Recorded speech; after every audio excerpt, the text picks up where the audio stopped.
रामकृष्ण हरी मंडळी, आज आपण पाहणार आहोत अधिक मास महात्म्य मराठी कथा स्वरूपात तसेच ओविस या महात्म्याचे श्रवणाने व पठणाने अधिक पुण्यफल प्राप्त होते। या अगोदर आपण अध्याय 1 ते 20 पाहिले आहेत। आज आपण अध्याय 21 पाहणार आहोत। तुम्हाला जर आजचा अध्याय आवडला तर कमेंट मध्ये जय श्री कृष्ण लिहायला विसरू नका व चॅनलला नक्कीच सबस्क्राईब करा। चला तर मग भगवान श्री कृष्णाला वंदन करून अध्यायाला सुरुवात करू। जय श्री कृष्ण। अध्याय 21 धर्मशर्माची कथा। वाल्मिकी मुनी दृढधन्वा राजाला म्हणाले, हे राजा, स्मित विलासिनी अप्सरेची कथा श्री विष्णूंनी लक्ष्मी देवीला सांगितल्यावर लक्ष्मी देवी म्हणाली, भगवंता, आता मला अधिक मासातील स्नानाचे महत्त्व सांगा आणि त्या पुण्याईची एखादी कथाही सांगा।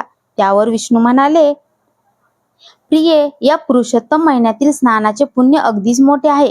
या महिन्यात महिनाभर दररोज नित्य विधीपूर्वक स्नान करण्याची सर्व पापे नाहीशी होतात। या महिन्यातील स्नानामुळे सर्व देव प्रसन्न होतात। जरी हे स्नान घरी केले तरी सकल तीर्थाच्या स्नानाचे पुण्य मिळते। 12 महिन्याच्या पर्वकाळ स्नानाचे पुण्य लाभते। शक्य असेल त्याने गंगा स्नान, प्रयाग संगम स्नान, सरस्वती, गोदावरी, नर्मदा वगैरे नद्यावर स्नान करावे अथवा घरी स्नान करताना गंगेचे, यमुनेचे व हा मंत्र म्हणून स्नान करावे। त्यामुळे घरचे घरी तीर्थस्नानाचे फळ प्राप्त होते आणि नित्य नवे तेज प्राप्त होते, आरोग्य लाभते। अधिक मासातील स्नानामुळे देवांना देवत्व प्राप्त होते। ऋषी मुनी तापसी व पवित्र बनले। अनेक पाप्यांचा उद्धार झाला आणि अनेकांनी मुक्ती मिळवली। लक्ष्मी म्हणाली, वैकुंठनाथा, ज्या लोकांना हे अधिक मासातील स्नान महिनाभर सतत करणे अगदीच अशक्य असेल, त्यांनी एक दिवस जरी विधीपूर्वक स्नान करून यथाशक्ती दानधर्म केला तरी त्यांना हे पुण्य प्राप्त होते का? भगवान विष्णू हसून म्हणाले, प्रिये, या थोर पुरुषोत्तम महिन्यात एक दिवस जरी विधियुक्त स्नान करून यथाशक्ती दानधर्म केला तरी त्याला पुण्य हे मिळणारच। परंतु अशा लोकांनी निदान सलग 3 दिवस विधियुक्त स्नान करावे। अशा त्रिदिन स्नानाचे फळ विशेष मिळते। याविषयी तुला एक कथा सांगतो, ती ऐक। मग लक्ष्मी देवी ती कथा शांतपणे ऐकू लागली। गोदावरी नदीच्या काठी पैठण नावाची नगरी आहे। त्या पवित्र क्षेत्रात पूर्वी धर्मशर्मा नावाचा एक पंडित राहत होता। तो अत्यंत नेमनिष्ठेने स्वधर्माचरण पाळीत होता। अधिक मासात तर तो पुरुषोत्तम प्रित्यर्थ सर्व प्रकारची व्रते दाने करीत असायचा। त्याला तसे वैभवही मिळाले होते। असे अनेक अधिक मास त्याने पाळले, परंतु पुढे तो म्हातारा झाला। त्याच्या अंगात शक्तीच राहिली नाही। अशा वेळी पुन्हा एक अधिक मास आला। यातील व्रते दाने करण्यास तो असमर्थ होता। तरी पण त्याने विचार केला की या अधिक मासात काही नाही तरी निदान 3 दिवस गंगा स्नान मी करणारच। त्याचा तो दृढ संकल्पच झाला। मग एके दिवशी तो अगदी भल्या पहाटे उठला आणि कसा तरी रखडत रखडत गोदा तीरावर गेला। तेथे त्याने स्नान केले। त्यामुळे त्याला एक प्रकारचे नवा उत्साह प्राप्त झाला। सत्य संकल्पाचा दाता भगवंत असतोच। मग दुसरे दिवशी त्याने तसे स्नान आटोपले। अखेर तिसऱ्या दिवशी तो गंगेवर गेला, स्नान केले आणि परत येण्याचा निघाला। तोच काय नवल, अगदी भल्या पहाटेच्या त्या अंधार उजेडात धर्मशर्मापुढे एक भयंकर भूत येऊन उभे राहिले।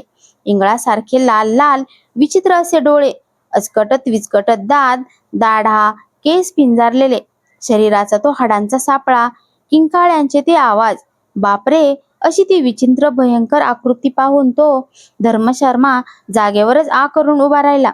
धर्मशर्मा धीर धरून धीटपणाने त्या भूताला म्हणाला, अरे, तू असा भयानक अवताराचा आहेस तरी कोण? आणि आज तू असा माझ्यापुढे येऊन जो उभा राहिलास त्याचे कारण तरी काय? मी तुला मुळीच भीत नाही, कारण माझ्या पाठीशी अधिक मासातील व्रतदानाची पुण्याई आहे। तेव्हा तू तू तेच मी तुला मागायला आलो आहे। मला ती तुझी अधिक मासातील थोडी तरी पुण्याई आज अर्पण केलीस तर माझा उद्धार होणार आहे। नाही पेक्षा मी ह्या किळसवाण्या भूत योनीत कायमचा खितपत राहणार आणि स्मशानात राहून लोकांना त्रास देत राहणार। मला या योनीचा आता कंटाळा आला आहे। तू इथे गेलास, 3 दिवस भल्या पहाटे स्नान केलेस आणि तू परत जाताना मी ते पाहिले। म्हणून हे पुण्यपुरुषा, तुझे थोडी तरी पुण्य मला दे। माझ्यावर दया कर, माझा उद्धार कर। त्या भूताचे ते लांबलचक गाराने ऐकून तो धर्मशर्मा चकित झाला।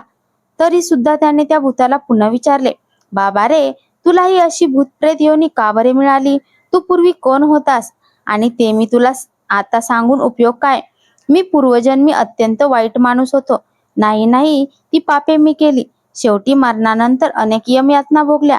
त्या नरकातून मला आता या भूत योनीत येऊन हे असे फिरावे लागते. तर हे धर्मात्मा, आज तू माझा उद्धार कर.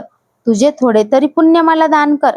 भूताच्या त्या विनंतीमुळे धर्मशर्माला त्याची दया आली आणि लगेच त्याने आपल्या कमंडुलीतील गंगाजळ हाती घेऊन त्या भूताच्या हातावर सोडले. हे दान करताना धर्मशर्मा म्हणाला, मी अधिक मासात हे जे त्रिदिन स्नान केले आहे याचे पुण्य मी तुला दान दिले आहे, ते घे. आणि काय आश्चर्य, ते पाणी हातावर पडताच त्या भूताचे रूप एकदम पालटले. तो एक दिव्य पुरुष झाला. त्याने धर्मशर्माला वंदन केले आणि तो स्वर्गात गेला. भगवान विष्णू म्हणाले, लक्ष्मी, या भूताच्या उद्धारासारखी आणखी एक कथा तुला सांगतो. ती कथा पुढे 22व्या अध्यायात ऐकावी. अध्याय 19. श्री गणेशाय नमः. श्री सरस्वते नमः. श्री गुरुभ्यो नमः.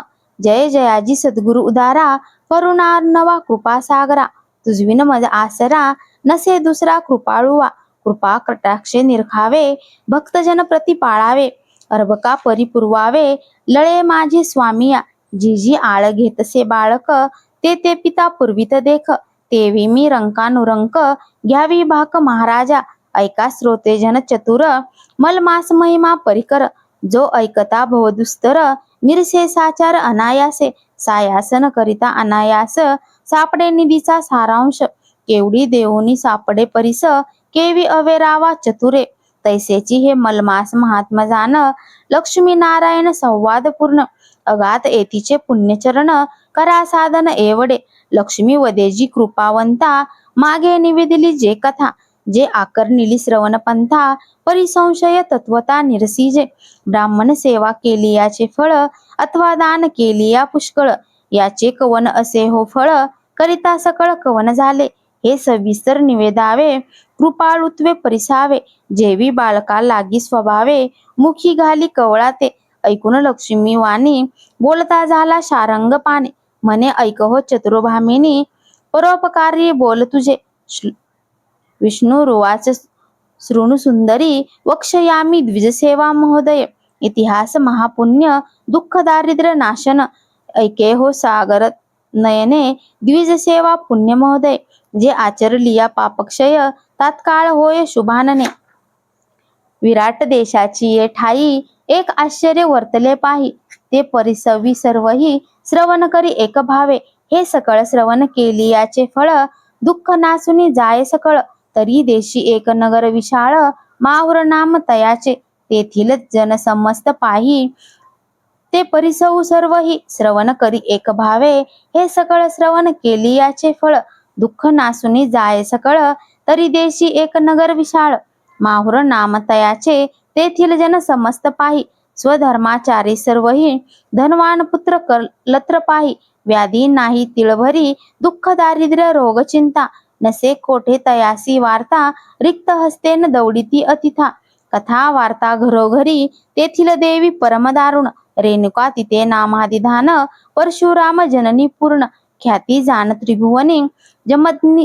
जमदग्नीची भाया पाही, जगत्रयी पूजिती सर्वही. कामना पूर्वितसे तीही, भक्तजनाची आदरे. अनसुया माझी महासती, जे स्थानी वसे पुण्यमूर्ती.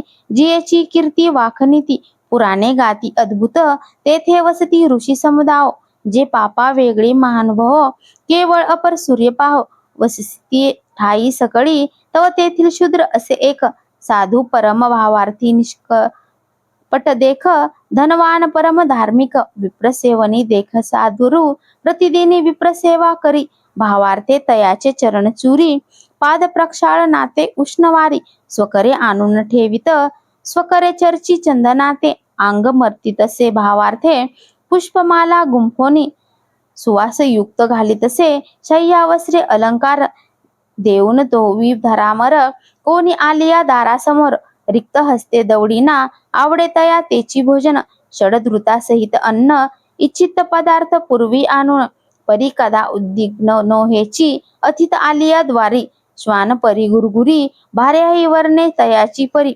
म्हणती लंड भिकारी केवडा हा पाठ पुरविली मागणारी.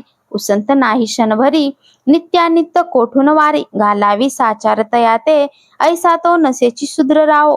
धन पालना मतियाचे पहाओ नावासारखी करणी पहाओ. नित्य नित्य आचरे भार्या तयाची पतिव्रता. एकोमय वर्तती उभयंता नुलंदी कधी पतिवर्चनार्था. धर्मपंथा तेही वर्तत तेही स्वअंगे नित्यानित्य. विप्र स्त्रियांची सेवा करीत जे मागणी प्रिय वस्तू ती पुरवित. नाही न म्हणत कदापिही ऐसे दाम्पत्य उभयंता. विप्र काजी धनवेचिता वाचे नानी तीच सर्वथा. अगर्विता दोघेही सेवा करिता दोघेही. खेदन मानितीच काही उल्हासयुक्त सदा सर्वदाही. गर्व नाही तिळभरी पदरी असलिया धन.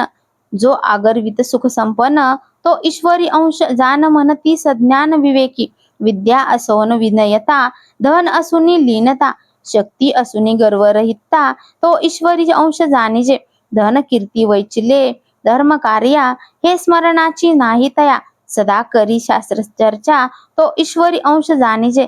धन कीर्ती वेचिले धर्म कार्या हे स्मरणाची नाही तया. सदाच करी शास्त्रचर्या तो ईश्वरी अंश जाणीजे. केले सकृत न बोले वाचे भय न मानिले लोकनिंदेचे. उणे न बोले दुर्जनाचे तो ईश्वरी अंश जाणीजे. परोपकारी लावी वैसा धर्मकारणी वेचितसे पैसा. संसार करी वैराग्य ऐसा तो ईश्वरी अंश जाणीजे. परस्त्री देखता अंधनयनी परनिंदा बोलता मुकावचनी. आत्मस्तुती ऐकता बधीर करणी तोच तू ईश्वर अंश जाणीजे. गोलियाचा नाही खेद प्राप्त झालिया नाही आनंद. झगटे नेंदी अष्टमद तो ईश्वरी अंश जाणीजे. ऐसेनी तिन्ही तो वर्तता शूद्र आणि त्याची कांता. सन्मार्गे वर्तती उभयंता पुण्यवार्ता पूर्वीची. तव तेथे एक विपरीत वर्तले श्रवण करी यथार्थ. शूद्राचे देही कुष्ठ भरत अकस्मात दैव योगे.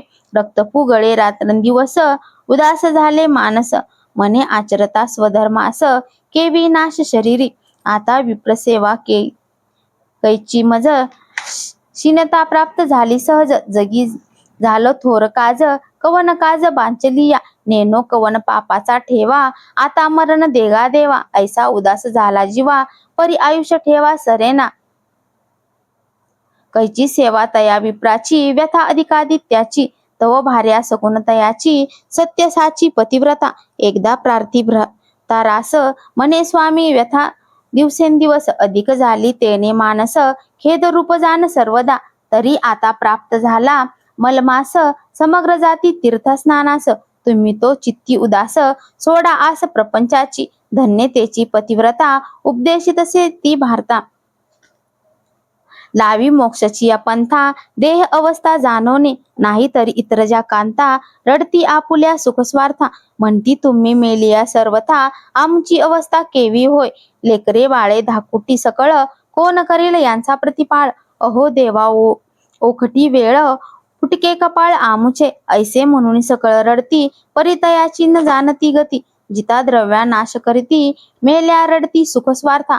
हा तो अनुभव सकळा मागे अंती ऐकले जाणे लागे. कोणन येती कोणा मागे प्राचित अंगे पहावी. तयाचे सार्थक करिता धन नवे चित्ती सर्वथा. म्हणती हे सरलिया आता लेकुरे केवता जगती हे. जन्मवरी ते धन साचले जे धर्म काजी नाही लाविले. शेवटी ही कामा नाही आले. सार्थका विन गेले प्राणी ते सार्थका विन प्राणियासी. सुटका नाही मृत्यू परिसी हे न जाणूनी मानसी. शेवटी कासाविसी होता ती या लागी चतुर जे ज्ञानी.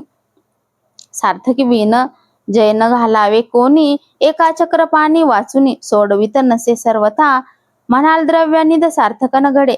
तरी शरीर जिजवावे रोकडे यासी तो नाही अवघड. नामस्मरण घडे जीवेसी नामस्मरणा ते उसंत नाही. रिकामी बडबड सर्व ठाई पुराणी जात असर. रिकामा ठाई अनुसरत ऐसे जे व्यर्थ घालिती वय. तया ते केवत तरुण पाय काहीतरी धरी सोय. आता तू या कर्माची दुर्लभ नरेदेह लादला. बहुता सकृते प्राप्त झाला तो कवडीचे बदला नाही. घात केला आपुला आपण, असो हा पाल्हाळ बहुसाळ. श्रोते म्हणती उठले कपाळ, कथा टाकुनी पाल्हाळ. व्यर्थ लाविला कवीचे, दृष्टांती बोलणे लागे. म्हणून न या हो राजे, कथा राहिली जी मागे. परिसा अंगे सर्वही, इतर स्त्रिया परिसेही. ते शूद्र वनिता नव्हे तैसी, उपदेशितसे भ्रतरासी. जावे तीर्थासी म्हणून तयासी मानले उत्तर. बुद्धी तव कर्मानुसार, पूर्वा सुपुत्र घडले साचार. उभे ठाकले येऊनी, आजवरी विप्र सेवा केली. त्याची आता काम आली, वासना तयाची फिरली. वृत्ती मुरडली सुख स्वार्था, या लागी पाहिजेच असो दृढपण. वेळेची कामान पडे आठवण, म्हणून नित्यानित्य मन. व्हावे अन्यथ्य भागवंती, तो शूद्र काय करिता झाला. आकर्णोनी कांतेच्या बोला, धनाचा संशय होता केला. तो तथा मागे विभागीला झाला, एक भाग कांते लागी देते. दो भाग स्वपुत्राचे देत, एक आपण पै ठेवीत. तीर्थयात्रा निमित्त धर्माते, ऐसा सकळ धनाचा व्यथ केला. मग परिसावेची निघता झाला, समागमे विप्रांचा मेळला.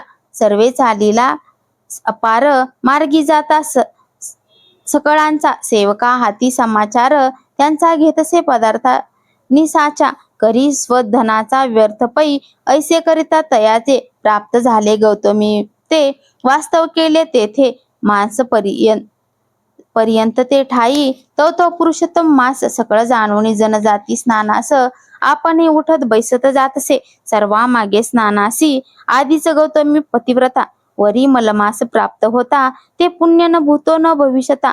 वरी प्राप्तता सत्संग, एक गंगाबिंदू झगडता शरीर. तात्काळ होय पापाची बोहरी, संत ब्राह्मण सेवा तयावरी. हे तो अधिकाधिक होय पै, ऐसा शूद्र स्नान करीतासे. वरी ब्राह्मणाचे चरणतीर्थ प्राशितसे, त्याची स्वये शरीरा लावितसे. ते तीर्थ गंग दोकसे. ऐसा नेम एक मास वरी पूर्ण, आचरला तो शूद्र जाण. तव नवल झाले तेच क्षण, मास गणना संपूर्ण होता. तयाचा कुष्ठ जाऊनी पाहे, शरीरी झाला दिव्य देहे. मनात सोच म्हणत आहे, म्हणे नवल काय हे झाले. या व्याधीमुळे बहुत द्रव्य वेसले अपरिमित. परी व्याधी नव्हे शांत, तो स्नानेच निपात जाहला. चमत्कार पाहुनी अद्भुता, मग तेथेच बैसला हेत. मग हर्ष भरित होऊन तेथ, उद्यापना ते करीतसे. ब्राह्मण संतर्पणी यथाविधी, घृतपचिती अन्नो संपादी. नाना स्नाना दानाचा विधी, विप्रा करी अर्पितसे. त्रैत्री निदिशक अपूप करून घृतपाक. हे कास्य पात्री निक्षेपून देख, वायन देत विप्रांते. स आज्यसी ते तववान, वरी शक्तीनुसार घालून सुवर्ण. दक्षिणे सहित देतसे दान, भावे जनार्दन स्मरोनी. ऐसे उद्योपन करून या, उल्हासेसी राहिला त्याच ठाया. नित्य स्मरोनी केशवराया, स्नान सारी गंगोदकी. समूळ पाप लेश झडला, आणि कुष्ठही समूळ गेला. तो समीप काळ पातला, विप्र देखता तयाचे. ते विष्णुदूत येऊनी, तात्काळ वाहिला विमानी. ऐसी स्नानाची अघात करणी, पावला निर्वाणी मोक्षाते. कोटी पापाचा क्षय करुनी, काय कष्टविली तीर्थसेवनी. ऐसे पुण्य आचरोनी, पावला निर्वाणी मोक्षाते. आधी अर्पावे एक पावावे, जैसे द्यावे तैसे द्यावे. शरीरी कष्ट भोगावे, मग पावावे सुखाते. जैसे व्यवहारी देता धन, अथवा सुवाईसी धान्य. जे व्यासासहित येत परतून, ते विजान हे गोष्टी. भक्तिभावे अर्पिता आडका, मी कदा न घेई फुका. वैश्य झालो भावा एका, स्वपदी निका नेई तयाते. ऐसे पुरुषोत्तम बोलिला, तो लक्ष्मी आकर्णिला. तोची तुम्हा श्रोतियांचे कथिला, प्राकृत भाषे करुणी. आता पुढे लक्ष्मी करील प्रश्न, त्याचे उत्तर देईल जनार्दन. ते परिसा श्रोतेजन, अति आदरे करुणिया. श्रोता असलिया सादर, तरी वक्तृत्वा हर्ष निर्भर. म्हणून जोडून या कर, वारंवार प्रार्थितो. जैसे वृक्ष मुळी घालिता उदक, मग तो फोफावे अधिकाधिक. तैसा श्रोतिया असलिया नेटक, फोफावे देख वाग्वल्ली. इति स्वतिश्री अधिक मास महात्म ग्रंथ, पद्मपुराणीचे संमंत. मनोहर सुत विरचित. 21 तो ध्याय गोड हा. श्रीकृष्णार्पणमस्तु. तुम्हाला आजचा व्हिडिओ कसा वाटला कमेंटमध्ये नक्की सांगा. तुम्हाला आमच्या चॅनलवरील व्हिडिओ पाहायला आवडत असतील तर चॅनलला नक्कीच लाईक, शेअर व सबस्क्राईब करा. धन्यवाद.